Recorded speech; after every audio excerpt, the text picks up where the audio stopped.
Halo, selamat malam rekan-rekan yang saya kasih dalam nama Tuhan Yesus. Kembali bersama dengan saya Feby Timotius dari Bara Digital Ministry. Malam hari ini kita akan kembali belajar dan sepanjang bulan Desember yang sudah setengah bulan kita sudah lalui, kita masih dengan tema tentang Natal dan hari ini temanya adalah Immanuel. Sesuatu kata atau pernyataan statement dalam Alkitab yang mungkin teman-teman juga sering dengar dan bahkan mungkin ada di antara teman-teman yang punya teman atau saudara sendiri yang bernama Immanuel begitu ya. Nah, hari ini kita mau belajar lebih dalam apa artinya dan apa maknanya dalam kehidupan kita di hari ini. Mari kita bersama-sama belajar dan terlebih dahulu berdoa. Tuhan Yesus, kami minta pimpinan dan bimbingan-Mu yang dipenuhi kuasa melalui Roh Kudus untuk menolong kami memberikan pengertian tentang Immanuel yang akan disampaikan oleh hamba-Mu Pendeta Paulus Surya.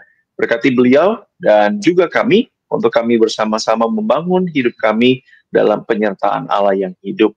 Terima kasih, dalam nama Tuhan Yesus kami bersyukur dan berdoa. Amin. Selamat malam Pak Paulus, saya persilakan Pak. Ya, selamat malam Pak Feby, selamat malam para pemirsa sekalian dimanapun berada. Malam hari ini kita akan membahas topik yang berjudul Immanuel ya, seperti disebutkan tadi. Saya dasarkan dari Matius 1 ayat 23. Matius 1 ayat 23, demikian firman Tuhan. Sesungguhnya anak dara itu akan mengandung dan melahirkan seorang anak laki-laki.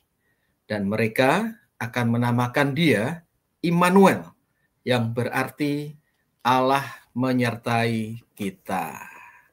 Immanuel berarti Allah menyertai kita. Nah, para pemirsa sekalian, kita sebagai umat Tuhan, kita disertai oleh Tuhan karena Tuhan adalah Tuhan yang Immanuel, menyertai kita.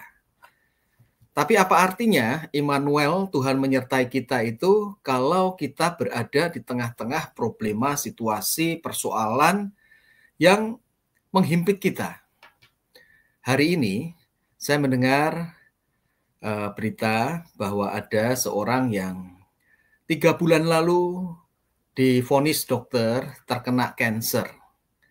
Stadium 4 memang sudah tinggi. Tapi langsung kemudian ditreatment, di kemo, tetapi ternyata dalam waktu kurang lebih 3 bulan, dia meninggal dunia. Ini membawa penderitaan, kesedihan bagi keluarganya. Nah, saya berpikir, apa arti Immanuel, Allah menyertai umatnya di tengah-tengah keadaan duka seperti ini. Dan belum lama ini saya juga mendengar teman daripada anak saya yang belum lama menikah, lalu dikaruniai anak yang pertama. Dan rupanya anak tersebut lahir beberapa minggu sebelum waktu yang diprediksi oleh dokter. Dan segera kemudian diberikan treatment, tetapi meninggal dunia. Anak pertama membawa kesedihan tersendiri bagi orang tuanya. Apa arti Immanuel di tengah-tengah permasalahan kehidupan seperti ini? Dan saat ini, di masa-masa kita merayakan Natal, kita tahu bahwa banyak umat Tuhan yang juga mengalami berbagai penderitaan di dunia ini. Akibat perang yang belum kunjung berhenti, saudara-saudara seiman kita di Palestina, di dalam penderitaan itu yang mereka alami, apa artinya Immanuel? Dan kalau kita melihat teks di dalam Matius 1 ini sendiri, sebenarnya Maria yang mengandung Sang Immanuel bersama dengan Yusuf tunangannya, itu juga mengalami problema. Mereka disertai oleh Tuhan, tetapi mereka mengalami tantangan. Bahkan Maria kalau ketahuan oleh masyarakat, hamil di luar nikah resmi, hukumannya adalah hukuman mati. Dan pada waktu Sang Immanuel, Yesus itu lahir, tidak sampai 2 tahun mereka akan menghadapi akan aniaya daripada Herodes. Herodes mau membunuh anak itu, yaitu Yesus. Sehingga mereka harus mengungsi dari Bethlehem ke Mesir. Suatu daerah yang cukup jauh kalau ditempuh oleh berjalan kaki atau dengan keledai pada waktu itu, sekitar 5-60 km. Apa artinya Immanuel bagi umat Tuhan, bagi para pemirsa, bagi Anda dan saya, umat Tuhan, kalau kita menghadapi berbagai persoalan problema dalam hidup ini? Kita bisa melihat beberapa arti daripada Immanuel berdasarkan konteks Matius 1:23 dituliskan. Yaitu yang pertama-tama, Immanuel berarti Allah memberikan solusi, memberikan jalan keluar. Solusi satu-satunya bagi persoalan terbesar manusia. Kita punya banyak persoalan, tetapi sadarkah kita ada satu persoalan yang terbesar yang kita miliki? Yaitu yang disebut dengan dosa. Karena dosa membawa murka Allah, hukuman maut, hukuman neraka selama-lamanya. Dan Immanuel berarti Allah memberikan Yesus Kristus untuk menjadi solusi bagi persoalan terbesar manusia, yaitu dosa yang membawa maut. Maka di dalam 2 ayat sebelumnya, Matius 1 ayat 21, di situ dikatakan bahwa malaikat Tuhan berkata, "Ia, Maria, akan melahirkan anak laki-laki, dan engkau, Yusuf, akan menamakan dia Yesus. Karena dialah, Yesuslah, yang akan menyelamatkan umatnya dari dosa mereka." Nah, para pemirsa, Yesus dalam bahasa Yunaninya Yesus, dalam bahasa Ibraninya yaitu Yeshua, memiliki arti Tuhan menyelamatkan. Menyelamatkan umatnya dari apa? Yaitu dari dosa, persoalan terbesar manusia yang membawa maut. Yesus yang kita peringati kelahirannya, kedatangannya ke dalam dunia ini adalah Yesus yang mati di atas kayu salib, yaitu untuk menyelesaikan akan dosa manusia yang percaya kepadanya. Tahukah para pemirsa, dua peristiwa terbesar di dunia ini apa? Satu, terbesar tapi terburuk, yaitu manusia menyalibkan Yesus, Allah sendiri yang jadi manusia, yang lahir ke dalam dunia, yang kemudian disalibkan di atas kayu salib. Itu peristiwa terbesar tapi yang terburuk. Tapi peristiwa yang termulia, peristiwa terbesar kedua tapi yang termulia, yaitu Yesus yang adalah Allah menjadi manusia datang ke dalam dunia ini, dia rela memang disalibkan untuk menyelesaikan problema terbesar manusia dengan kematiannya sendiri di atas kayu salib. Para pemirsa, kita bisa melihat bahwa dalam kehidupan kita ini, kita sebenarnya memiliki banyak persoalan, tetapi persoalan terbesar kita sudah diselesaikan oleh Yesus Kristus dan hanya bisa oleh Yesus Kristus. Oleh sebab itu pastikan di dalam Christmas season ini, musim perayaan Natal ini, kita mengenal dan sungguh-sungguh mengenal dengan benar Yesus Kristus sebagai Tuhan dan Juru Selamat kita. Yang berikutnya, apa arti Immanuel, Allah menyertai kita di tengah persoalan hidup yang kita alami? Arti yang berikutnya bisa kita lihat yaitu Immanuel berarti Allah menuntun hidup umatnya. Dia tidak pernah meninggalkan Anda dan saya yang percaya kepadanya. Dia selalu menyertai, mau menuntun hidup kita. Kalau kita lihat di dalam pasal 2, ayat 13 dan seterusnya. Di sana dikatakan setelah orang-orang Majus itu berangkat, nampaklah malaikat Tuhan kepada Yusuf dalam mimpi dan berkata, "Bangunlah, ambillah anak itu serta ibunya, larilah ke Mesir dan tinggallah di sana sampai aku berfirman kepadamu. Karena Herodes akan mencari anak itu untuk membunuh dia."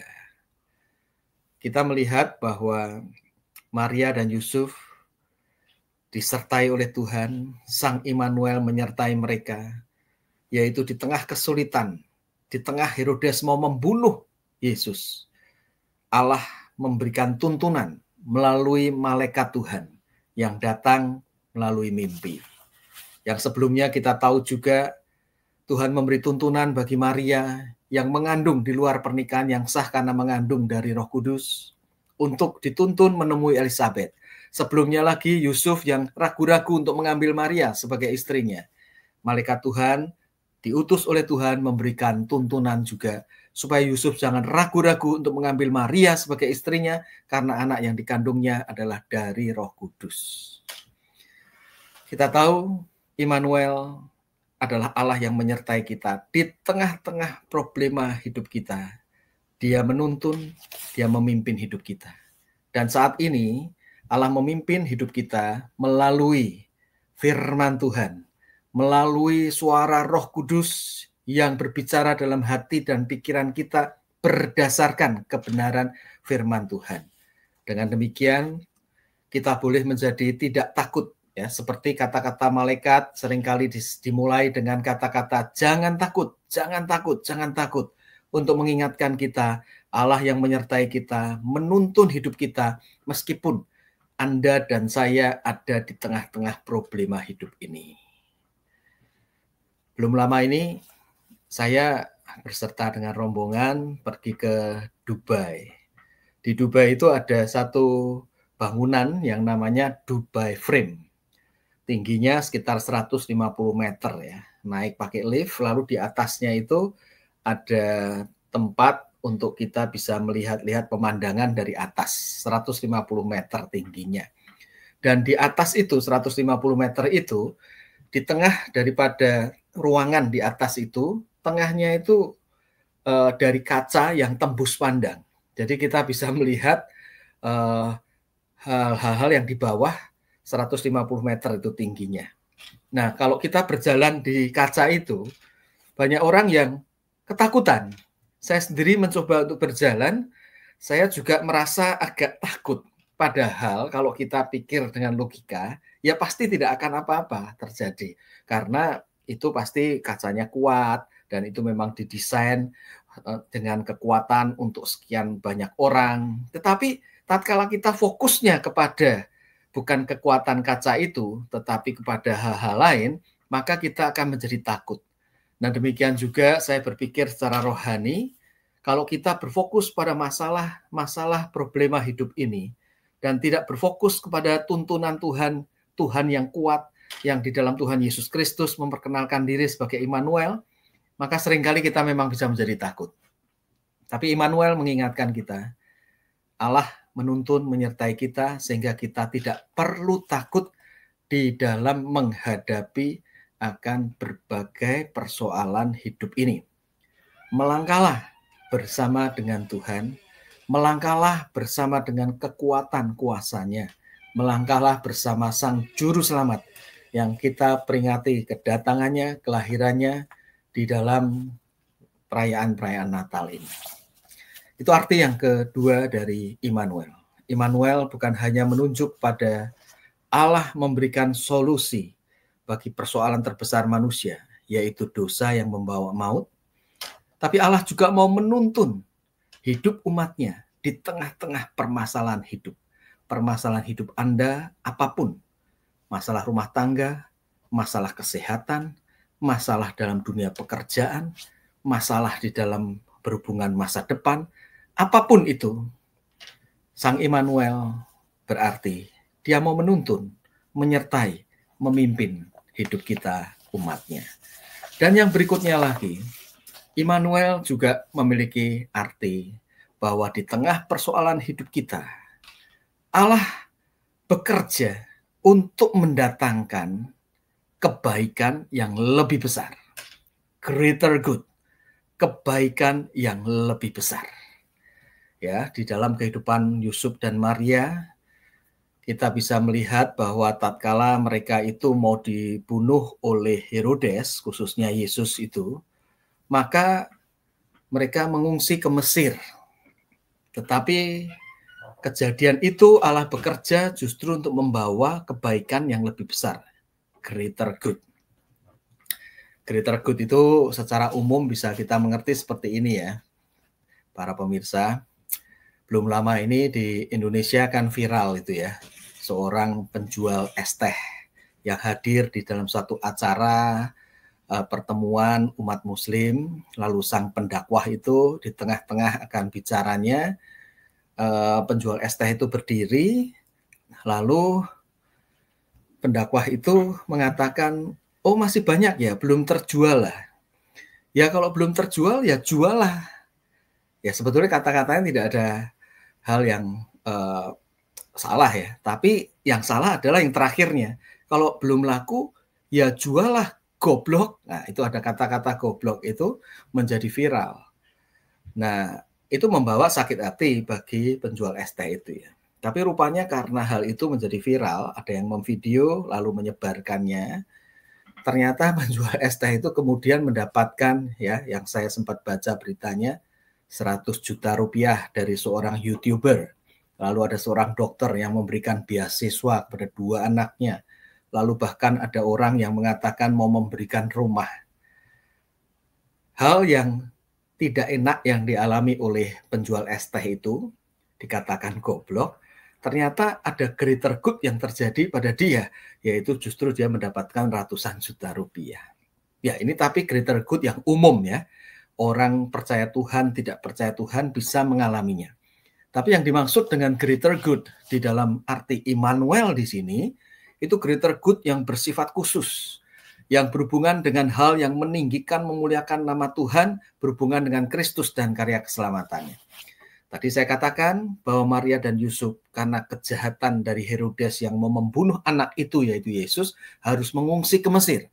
Tapi justru kemudian di dalam pasal 2 ayat 15b di dalam kitab Matius di sana dikatakan hal itu terjadi supaya genaplah yang difirmankan Tuhan oleh nabi, dari Mesir kupanggil anakku. Jadi kita bisa melihat di sini bahwa ternyata pindahnya atau perginya Maria dan Yusuf membawa Yesus anak itu menggenapi, justru membawa greater good karena menggenapi nubuatan dari Hosea 11 ayat 1.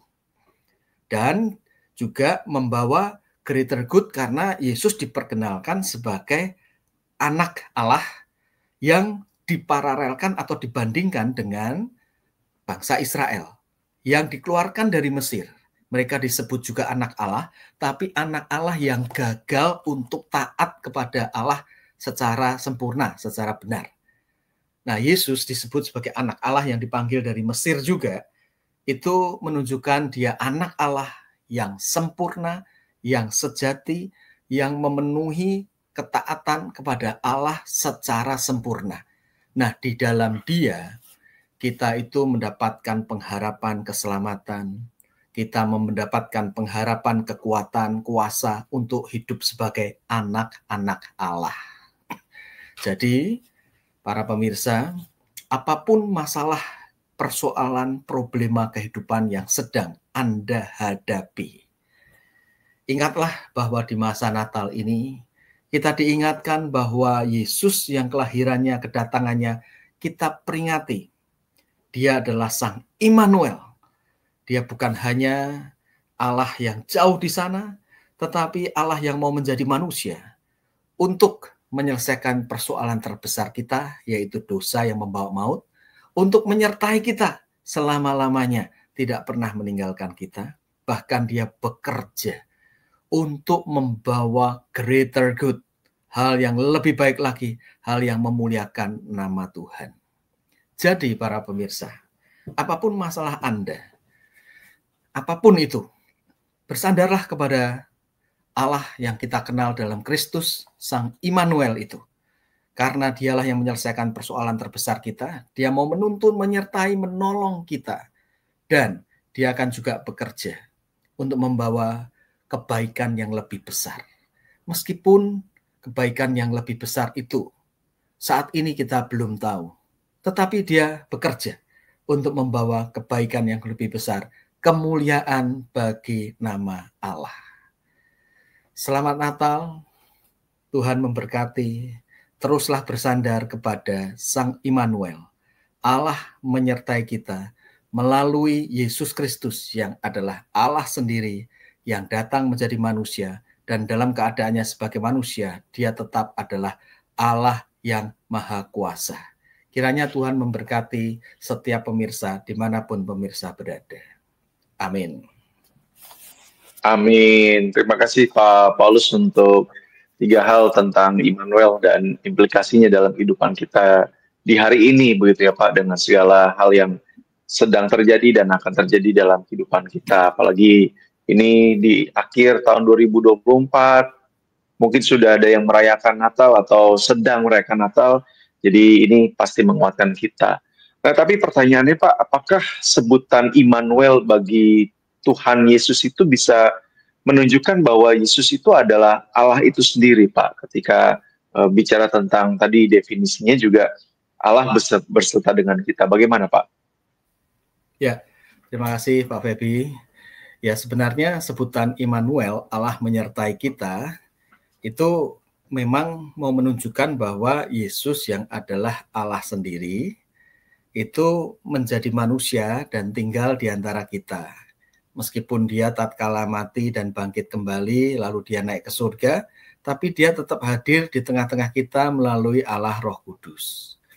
Ya, cuma sebagian orang itu memang melihat bahwa Immanuel, Allah menyertai kita, itu melalui Yesus yang adalah utusan Allah, tapi dia bukan Allah sendiri.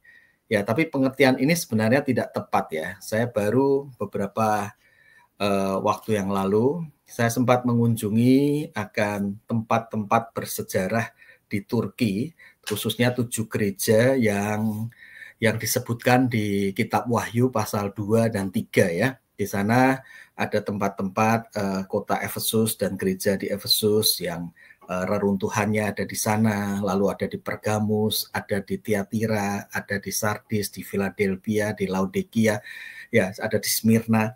Nah, itu local guide-nya di sana, itu saya heran karena dia bisa tahu banyak sejarahnya. Ya, bahkan menyinggung juga sejarah tentang gereja-gereja itu. Kenapa saya lumayan kagum ya? Karena dia bukan orang Kristen. Dia bukan orang Kristen, tetapi dia bisa menjelaskan tentang sejarah kekristenan. Nah, kemudian saya ajak bincang-bincang. Waktu saya ajak bincang-bincang, dia mengatakan ya dia percaya Yesus itu ada di dalam sejarah ini memang. Tetapi dia tidak percaya dia adalah Allah sendiri yang menjadi manusia. Ya dia manusia biasa katanya, hanya sebagai nabi. Lalu saya jelaskan kepada dia bagaimana bisa kalau dia hanya nabi. Dia berkata, sebelum Abraham ada, itu sudah 1000 tahun sebelumnya, atau 1500 tahun sebelum Yesus berkata itu. Sebelum Abraham ada, aku sudah ada dan terus ada. Seorang nabi tidak berani berkata begitu. Jadi kemungkinannya Yesus berbohong atau Yesus gila berani ngomong begitu. Tapi kalau kita akui Yesus sebagai nabi, tidak mungkin dia bohong ataupun dia gila. Jadi satu-satunya kemungkinan kalau dia berani berkata sebelum Abraham ada, aku sudah ada dan aku terus ada, maka kemungkinannya dia bukan sekedar seorang nabi, tapi dia adalah Allah sendiri yang menjadi manusia. Dan di dalam keadaannya sebagai manusia, dia kemudian menjadi salah satu jabatannya adalah nabi, imam, raja. Tapi dia juga sebenarnya adalah Allah sendiri yang datang ke dalam dunia ini, dan dalam keadaannya sebagai manusia, dia tetap adalah Allah sendiri. Makanya dia tepat disebut sebagai Immanuel, Allah yang menyertai kita. Ya, saya berharap si local guide itu Tuhan bekerja, Roh Kudus bekerja untuk bisa mencerna kebenaran ini, untuk kemudian bisa mempercayai Yesus sebagai Allah sendiri dan juru selamat manusia satu-satunya. Ya, jadi untuk pertanyaan tadi, saya mau tegaskan bahwa Yesus disebut sebagai Immanuel. Dia bukan hanya sekedar utusan Allah manusia biasa, tetapi dia adalah Allah sendiri yang menjadi manusia. Dan dalam keadaannya sebagai manusia, dia tetap adalah Allah sendiri. Demikian Pak Febi. Baik, terima kasih Pak Paulus. Terima kasih juga untuk kesaksiannya ketika menceritakan kepada orang lain, kepada tour guide yang punya kerinduan untuk bisa mengetahui dan tata didoakan ya supaya Tuhan bekerja di dalam hatinya. Nah Pak, kalau bicara tentang, tadi kan Bapak bilang bahwa greater good itu juga bisa terjadi kepada semua orang. Ya, tapi ini kan spesifiknya berbeda tadi yang Pak Paulus katakan. Nah, apakah greater good atau hal yang lebih baik dari Allah ini, pertanyaannya pasti bisa kita ketahui, Pak. Ya, baik Pak Febi. Ini dalam hal kehidupan kita ini ya, memang saya percaya bahwa ada greater good atau kebaikan yang lebih besar yang Tuhan itu berkarya di balik akan tekanan-tekanan hidup, persoalan-persoalan hidup, problema-problema hidup yang kita alami. Allah bekerja untuk membawa greater good, kebaikan yang lebih besar. Nah, cuma masalahnya adalah apakah kita pasti bisa mengetahui greater good itu? Itu kan pertanyaannya ya. Nah, saya lihat sih sebenarnya kadang-kadang kita bisa perlu proses waktu ya untuk mengetahui greater good itu. Yang bisa jadi sih sampai akhir hayat kita ya kita tidak tahu dengan persis ya, tetapi yang pasti Tuhan berkarya untuk kebaikan. Dan pada waktu kemudian kita bertemu dengan Dia dalam kekekalan, ya kita akan memahami akan greater good itu lebih tahu lagi begitu. Tapi dalam hal ini saya melihat kita perlu peka ya, perlu peka dan perlu bersandar kepada Tuhan sehingga kita bisa melihat greater good tersebut ya. Jadi saya ingat misalnya ada seorang yang ini cerita mungkin imajinasi ya, tetapi ini ilustrasi khotbah. Jadi ada seorang pemuda yang ingin melakukan kehendak Allah. Jadi kemudian Allah itu berbicara kepadanya dan mengatakan, "Oh, kamu mau melakukan kehendakku? Ya, lakukanlah kamu satu hal ini. Kamu pergi ke satu bukit dan doronglah batu di sana, yaitu batu yang besar." Nah, dia kemudian melakukan hal itu. Tapi ternyata karena batu itu besar, dia itu dorong hari pertama, bergerak sedikit pun enggak. Akhirnya dia pikir besok masa harus lakukan lagi. Dia tanya Tuhan, Tuhan bilang ya lakukan lagi. Dia lakukan lagi dengan segenap tenaganya. Hari kedua, batu besar itu bergerak sedikit aja enggak. Demikian terus hari ketiga, hari keempat, seterusnya. Lalu dia ternyata tidak bisa untuk menggerakkan batu itu. Lalu dia bertanya kepada Tuhan, Tuhan, lalu kebaikannya di mana ini? Karena aku mau melakukan kehendak-Mu. Kebaikannya di mana? Kalau ternyata aku tidak bisa menggerakkan atau menggulingkan batu besar itu. Lalu Tuhan berkata, ya batu besar itu memang belum bergerak, belum terguling. Tapi lihatlah sekarang otot-otot tanganmu. Coba kamu lihat badanmu. Kamu pasti lebih kekar, lebih kuat bukan? Lalu dia melihatnya dan oh iya benar. Ternyata dia melihat otot-otot tangannya, badannya itu lebih kekar karena tiap hari mendorong-dorong batu besar. Nah, kita perlu kepekaan, kadang-kadang greater good itu belum tentu berupa masalah kita itu hilang atau bergeser, tapi bisa membawa kita justru lebih dekat kepada Tuhan, lebih kita itu memahami hal rohani dan hidup benar di hadapan Tuhan ya. Jadi greater good itu pasti ada di balik persoalan yang Tuhan izinkan, hanya kita perlu kepekaan untuk boleh mengenalinya. Ya, itu yang bisa saya jawab, Pak Febi. Baik. Terima kasih. Artinya pasti greater good dalam kehidupan kita itu dalam konteks Tuhan yang rancang dan itu pasti terjadi dalam hidup. Apalagi dalam Kristus tadi saya dengar bahwa pada akhirnya ya di dalam kekekalan dan keselamatan itu yang jadi jaminan. Wah, terima kasih sekali Pak Paulus juga mencontohkan hal-hal yang saat ini juga sedang dekat dengan kita sehingga kita nangkepnya oh iya ya. Jadi diingatkan terus untuk apalagi dalam konteks Natal, teman-teman bisa terus menghayati. Baik, terima kasih Pak Paulus untuk kebenarannya. Dan saya persilakan kalau mungkin ada closing statement dari Pak Paulus dan sekaligus menolong kita menutup dalam doa, Pak. Ya, closing statement dari saya adalah para pemirsa, apapun yang sedang Anda hadapi, problema, masalah apapun, ingatlah Sang Juru Selamat manusia satu-satunya Yesus Kristus disebut sebagai Immanuel, Allah menyertai kita. Jadi jangan menyerah dengan masalah hidup kita, teruslah bersandar kepadanya, karena Dia telah menyelesaikan masalah terbesar kita. Dia mau menuntun kita dan bekerja untuk mendatangkan greater good. Mari kita berdoa. Kami bersyukur dan berterima kasih kepadamu ya Tuhan, karena Engkau baik. Engkau memberikan Tuhan Yesus Kristus menjadi Tuhan dan Juru Selamat kami. Dan kami saat ini diingatkan bahwa Yesus Kristus yang kami imani adalah Sang Immanuel. Engkau sendiri Allah menyertai kami. Tuhan, kami bersyukur kami boleh diingatkan bahwa Sang Immanuel Yesus Kristus telah menyelesaikan masalah terbesar kami manusia, yaitu dosa yang membawa maut.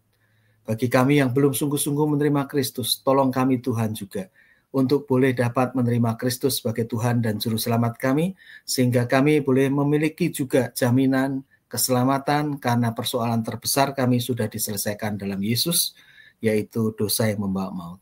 Dan tatkala kami menghadapi berbagai tantangan dalam hidup ini, tolong kami untuk tidak undur, tapi selalu kuat dalam Tuhan, karena Engkau menuntun kami dan bekerja untuk membawa greater good bagi kami.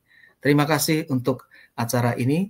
Tuhan kiranya memberkati Bara Digital Ministry tiap-tiap malam di dalam pelayanannya secara online. Tuhan berkati juga setiap kami supaya di dalam perayaan peringatan Natal kami boleh terus makin dekat dengan-Mu ya Tuhan. Kami memohon semua ini dalam nama Tuhan Yesus Kristus. Amin. Amin. Sekali lagi terima kasih untuk Pak Paulus yang sudah membagikan berkat buat kita semua. Selamat Natal juga untuk Pak Paulus dan keluarga serta pelayanan di gereja. Dan saya Feby Timotius bersama dengan Pendeta Paulus, kami undur diri. Tuhan Yesus berkati kita semua. Sampai jumpa.